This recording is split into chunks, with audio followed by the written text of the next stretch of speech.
Emerson. Just call me Gigi. And for everybody else, I'm Susan Walker. I'm an artist. This is my studio in Issaquah, Washington. And years ago, and we're talking 30 years ago, I was a first grade teacher. And I wanted to share some of those skills with Emerson as he's learning to read. He's a kindergartner, so join us if you can. Thank you. See you soon.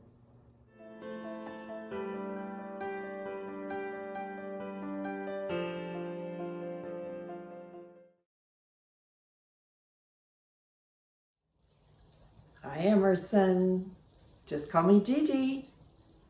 And I want to give a special hi to Hunter, to Parker and Taylor, to Olivia and Finn, to Gus and Nico, to Evan, to Jacob, to Max, to Maddie, to Miles, to Isabella, to Abby, to Remy, to Davis, and to Riley.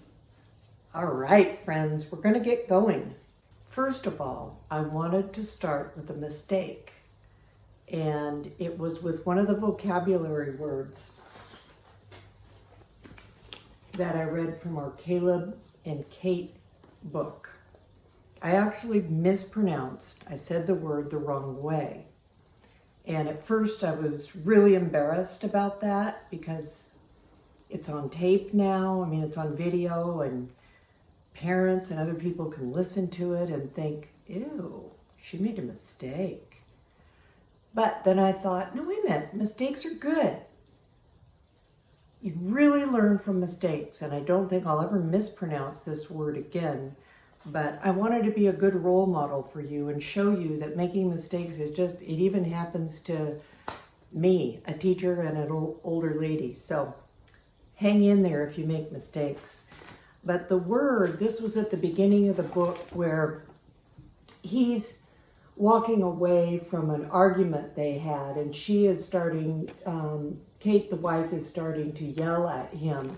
And the sentence is, she screamed after him the most odious insults that came to her mouth. And the word is odious. I don't know how I pronounced it in the video for last week, but it wasn't that. And I almost knew it the minute I'd said it, but oh well, just keep going. So I looked it up in a dictionary and I got the right pronunciation. We didn't zero in on this word. She screamed after him the most odious insults that came to her mouth. See how angry she is, and he is.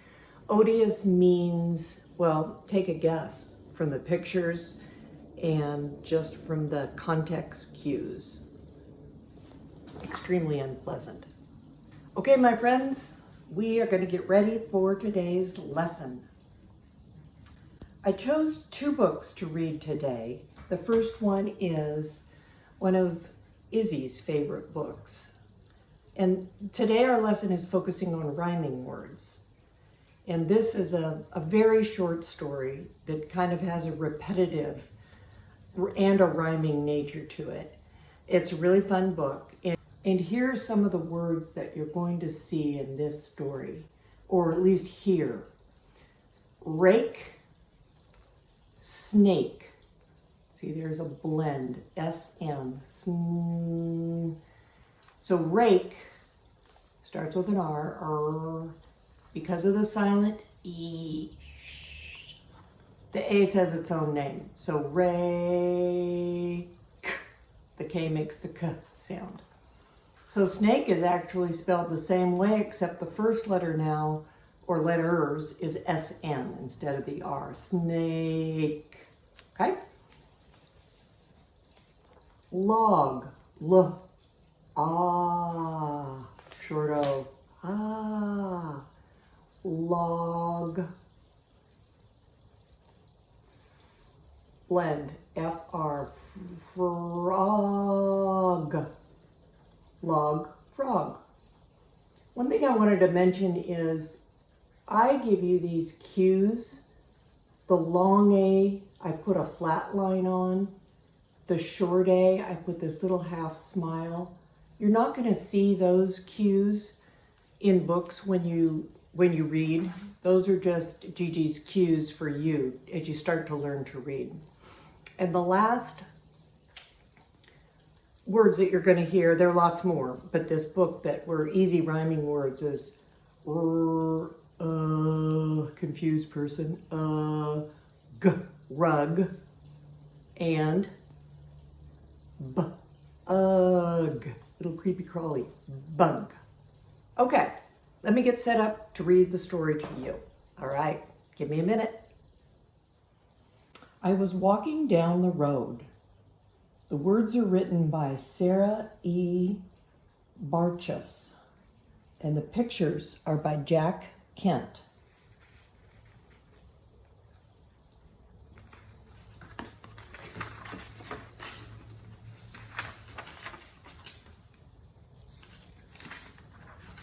This is called the dedication page in a book. And Sarah Barkus dedicated it to her parents. I was walking down the road, then I saw a little toad. I caught it, I picked it up, I put it in a cage. Boyoink, boyoink, boyoink.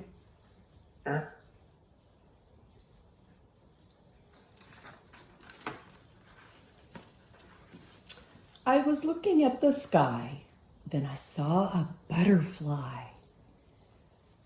She's got a butterfly net, so she's running and chasing it. Whoosh, flies around her head, lands on her head. I caught it. I picked it up. I put it in a cage.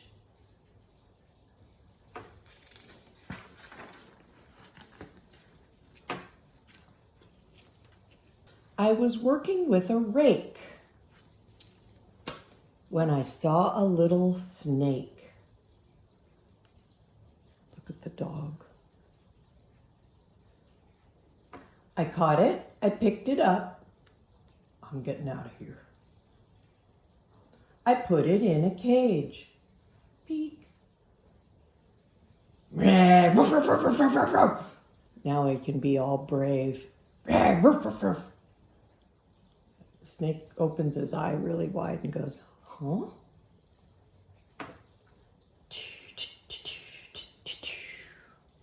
Said the dog. I was jumping on a log. Splash. Then I saw a little frog. I caught it. I picked it up. I put it in a cage. I was cleaning up the rug when I saw a little bug. I caught it. Wait a minute, where is it?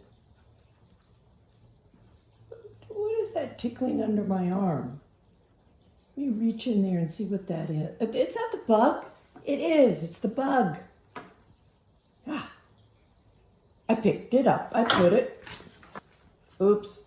I put it in a cage. I was waiting for the mail when I saw a little snail. I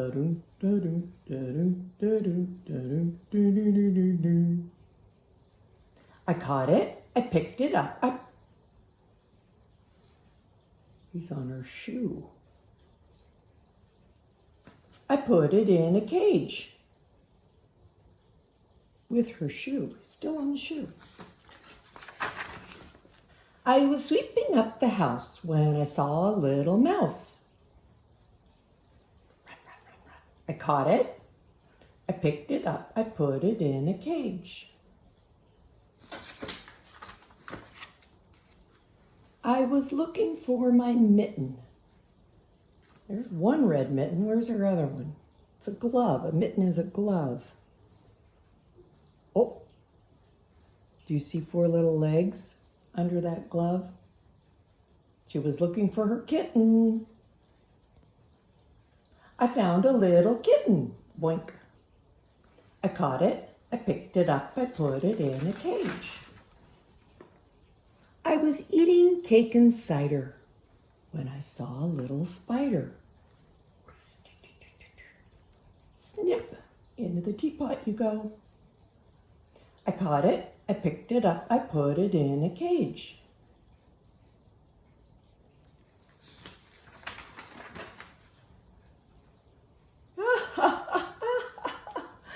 I was reading something funny. Then I saw a little bunny. Ba-boink, ba-boink, ba-boink. Here, bunny, do you want a carrot? I caught it. I picked it up. I put it in a cage.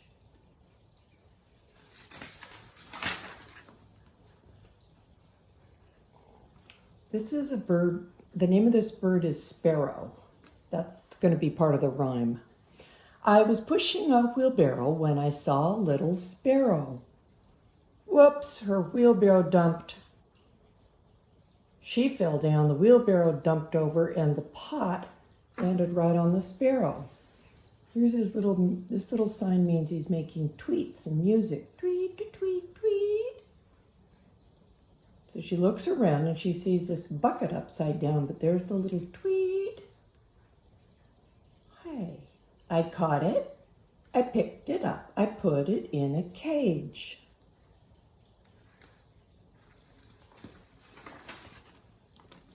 I was looking at my pets. Then I saw them look at me. I sat a while. I thought a while. And then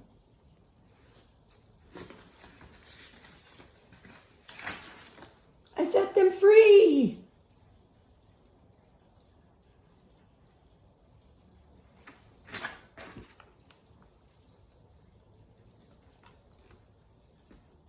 He's really slow. And I think one of my first graders wrote this word go, because that's not part of the book. The end. Okay, our next book is going to have a lot more complicated of a plot. We'll get to that in just a moment. I wanted to show you a few of the rhyming words. So this is rock. There's our blend. Rock. And this is dock. Like a dock you might see by the edge of the water. That kind of a dock. And here, again, look at that silent E, sneaky. This will be oh, hole. And oh, pole. What makes this book really, from the author's point of view, he had to be very, very good to write such an interesting story and still have all these rhyming words. Look at how much print is going to be in this book on each page, how much text. And every one of those two lines rhymes with the other, and it ends up also being a wonderful story. So I will get set up to read. This is Kermit the Hermit. It's a story about a crab, and it's written and illustrated by William Peet. Okay, let me get ready to read. All right, here it is. Kermit the Hermit. Written and illustrated, so the words and the drawings, Bill Peet. And this is Kermit. When I said it has a good plot, what I mean by that is the main character in this story, Kermit the Crab, has a lot of adventures and obstacles that he has to solve before the end of the story. He gets in a lot of trouble, but he figures a way out. That's the plot. It's what happens in the book.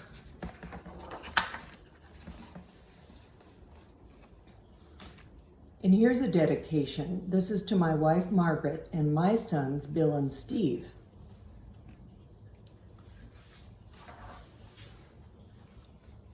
In Monterey Bay, there's a jumble of rock stacked up like a castle across from the dock.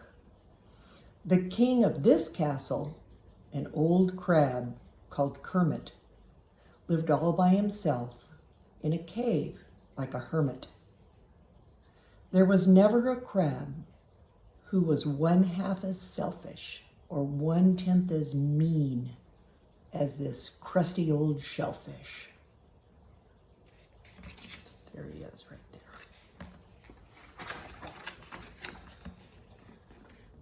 What made Kermit greedy and grumpy that way was the shortage of food everywhere in the bay. For a crab must depend on what he can find, small scraps and tidbits of any old kind. To Kermit, each day meant a fight for survival, with every last seagull and crab as a rival.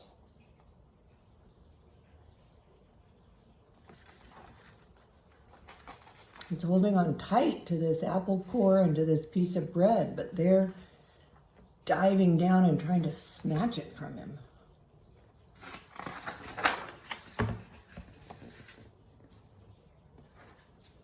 Unless it is cured, sometimes greediness grows. Where it finally stops, alas, nobody knows.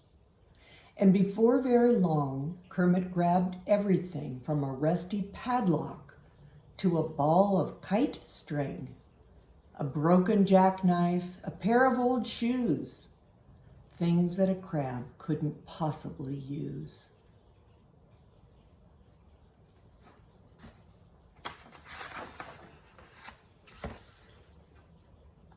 And his cave was soon cramped without 1 inch to spare. There was just enough space left for Kermit in there.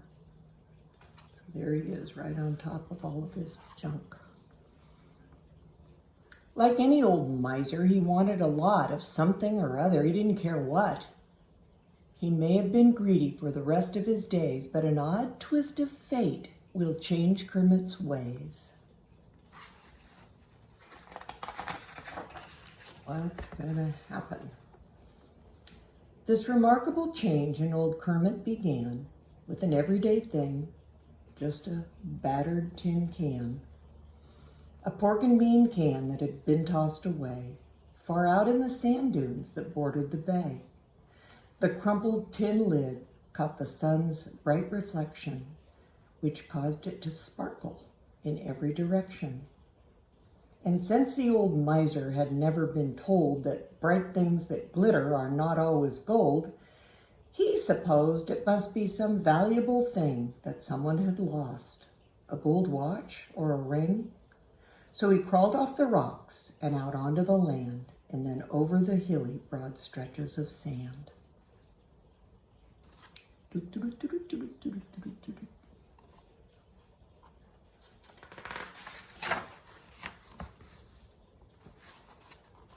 And not until Kermit was next to his prize did he realize a trick had been played on his eyes. "Why, you phony tin faker, you," growled the old grump. "Rubble like you should be tossed in a dump." And then, just as he turned to start back for the bay, the crab spied a dog who was heading his way. The dog was exploring and trying out smells, sniffing at driftwood and empty clamshells.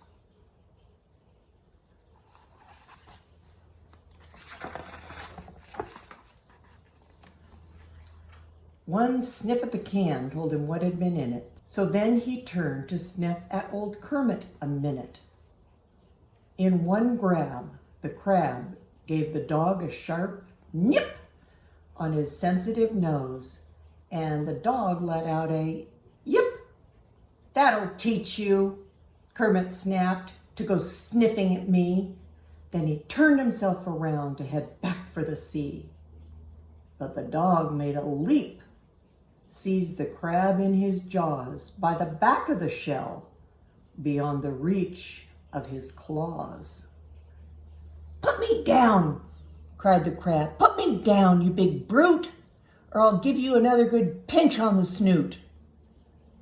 But the dog paid no heed to old Kermit's command and set to work digging a hole in the sand.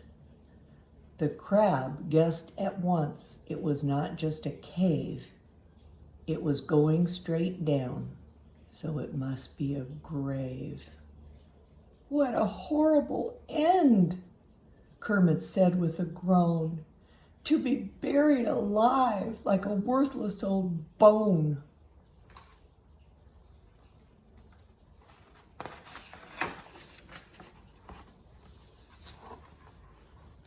Just then, as the dog dropped the crab in the hole, a boy happened by with a long fishing pole. "You old hound," he scolded, "what a mean thing to do. How would you like it if I buried you?" "You're too nice a dog to do something like that."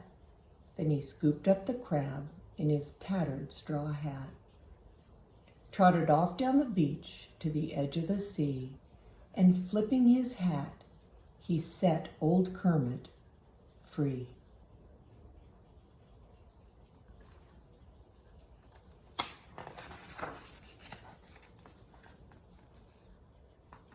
With a sigh of relief, the old crab went his way, on back to his castle of rocks in the bay. If it weren't for the boy, he just had to admit there'd be no tomorrow. That would have been it. "I'll reward my young friend," said old Kermit. "That's what, with all my life savings, every last thing I've got. But things like old shoes or a broken jackknife could never repay him for saving my life. The ideal reward would be a new bike. There's something I'm sure a small boy would like. Yet how can a crab ever buy a bicycle without any money, not even a nickel?" He pondered the problem the whole afternoon and far into the night by the light of the moon. But try as he might, alas and alack, he thought of no way he could pay the boy back.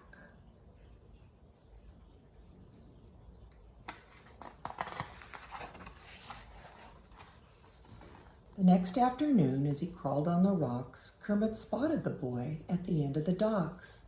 The very same boy! The old crab could tell by the faded striped shirt and the tattered straw hat. He had been lulled to sleep by the warm summer breeze, with his fishing pole propped on his patched trouser knees. "I might help him catch a big fish," Kermit thought, "if there's any big fish around here to be caught."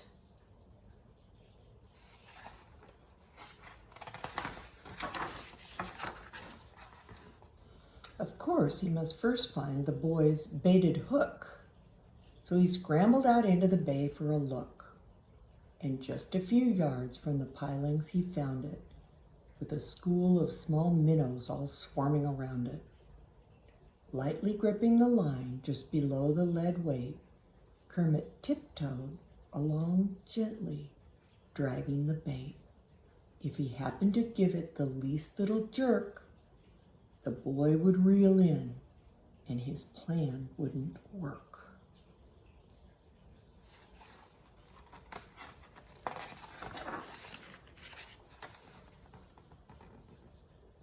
So Kermit kept on till he came to a ledge, where he stopped to peer cautiously over the edge. Then, reaching as far as he could with his claws, he lowered the bait toward a halibut's jaws. The big fish took a look, and in one mighty swoop, both the worm and the hook disappeared in one gloop.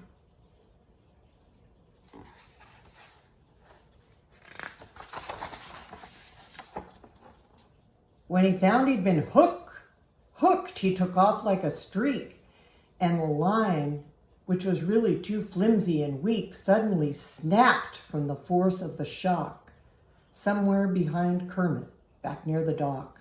He was on his own now, with no one to help, and off he went flying through tangles of kelp. Up over the waves he went flippity-flop, straight out of the bay on a wild, foamy trip. Then somewhere far out in the broad rolling sea, the furious fish finally fought his way free.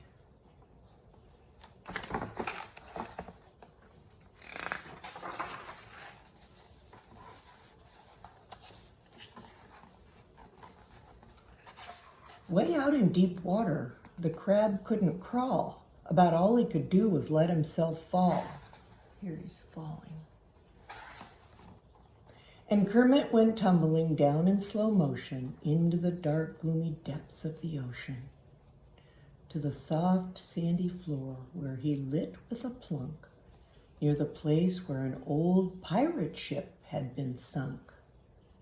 The huge hull had been smashed, all the sails ripped and tattered, and in every direction the cargo was scattered. Cargo means things that were on the ship. You can see it's scattered all over.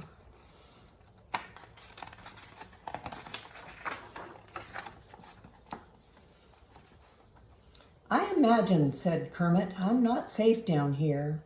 There's much more to this place than the weird atmosphere. Some creature was watching, the old crab could tell by the cold, creepy feeling that ran through his shell. Crouching flat in the sand, he peered into the dark, and he suddenly saw it, a monstrous blue shark. As the shark wheeled around for a head-on attack, Kermit spied an old chest that was open a crack. He got there in a second before the shark did, and in a wild scramble, squeezed under the lid. Must be one of these. He snuck into it the last minute. Oh, there it was right there. Pushing hard with his snout, the big fish tried his best to force up the lid of the heavy old chest. He lunged with the fury and all the brute strength of his broad fins and tail and 20-foot length. But the lid's double hinges were solid with rust and a century's thickness of barnacle crust. So the crab stayed within while the shark stayed without. And all he got for his pains was a badly bruised snout. And he finally turned tail. Then away he went tearing in search of a school of sardines or some herring.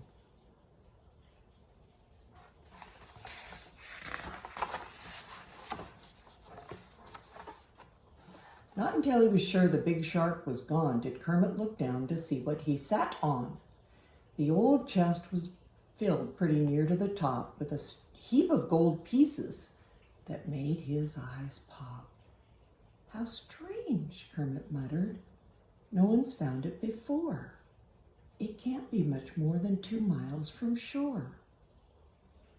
But anyway, all this gold treasure's mine now, if I can just haul it back to my castle somehow.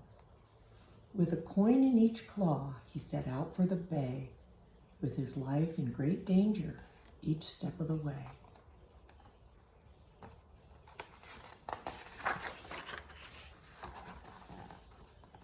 Not only the shark, other big fish as well, can easily bite through a crab's crusty shell. To avoid being caught by these crab-hungry enemies, he scuttled behind dense clumps of anemones. Here the deep shadows were mostly blue-green, so a bluish-green crab there could scarcely be seen. Every day for 3 months, Kermit made the round trip, returning each time with 2 coins in his grip. To make room for the treasure, he emptied his cave of the rubble he'd gone to so much trouble to save.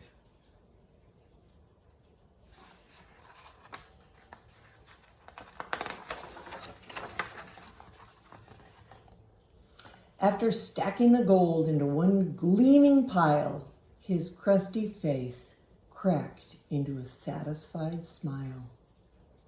He was thinking of all the great pleasure and fun such a treasure would bring to a certain someone. Then he crawled from his cave for a view of the bay in hopes that he'd find his young friend there that day.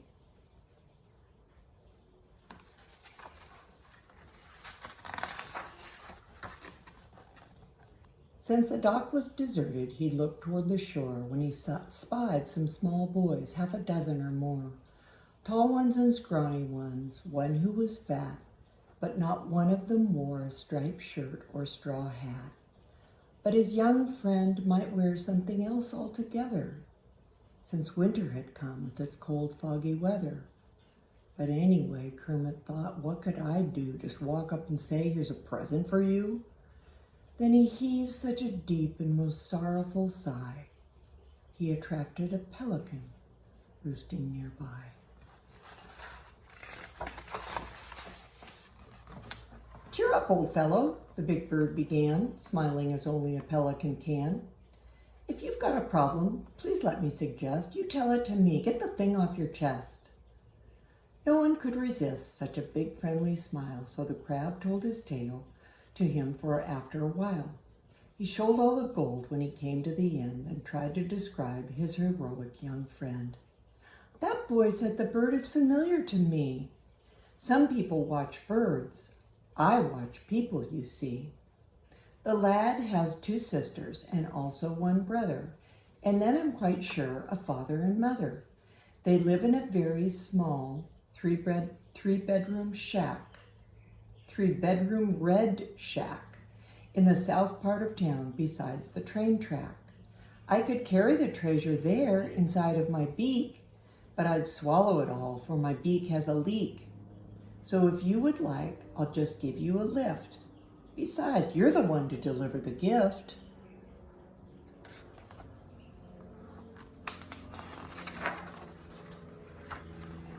And so, with 2 gold pieces tight in his grip, Kermit took off on his first flying trip. Across the broad bay in one breathtaking swoop, away through the dense fog as thick as pea soup.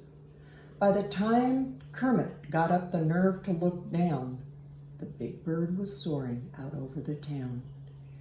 Below was a small cottage, painted barn red, beside the train track, as the pelican said. That poor people lived there was easy to see, for it was the one house without a TV.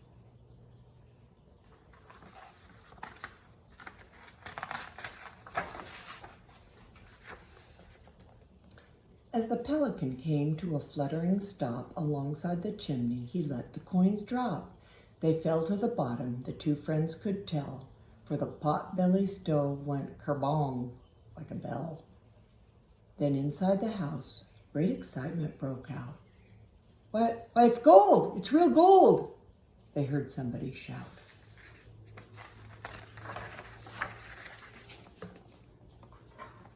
The family ran out to find what it could be, but discovered the fog had rolled in from the sea. A ghostly white curtain closed in everywhere, so they never caught sight of whoever was there. The high-flying crab in the pelican's beak brought the family a fortune inside of 1 week. Soon they had a TV set and all sorts of toys, such as dolls for the daughters and bikes for the boys. All the rest of the gold, which was quite an amount, they set safely aside in a savings account. For the wise father said, it is not every day that a fortune is dropped down your chimney that way. The end.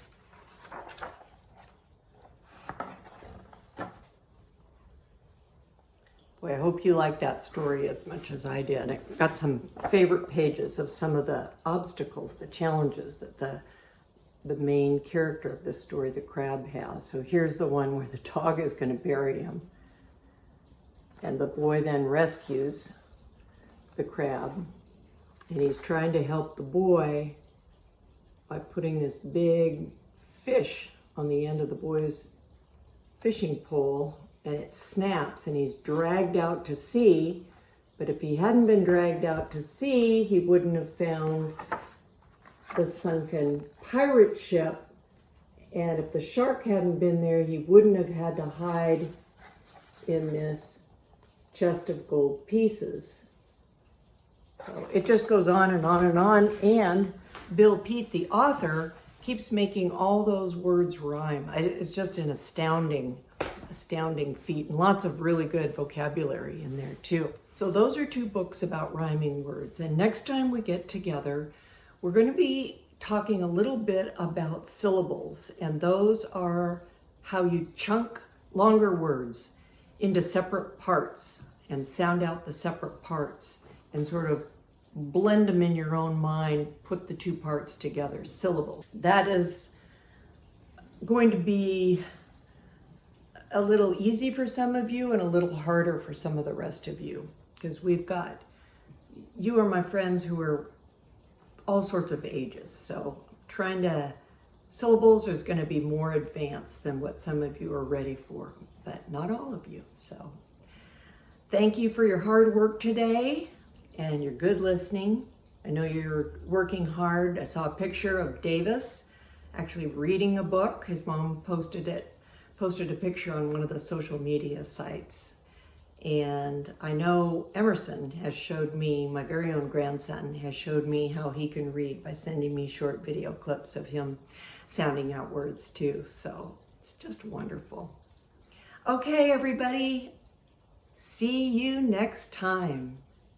Gigi saying bye-bye.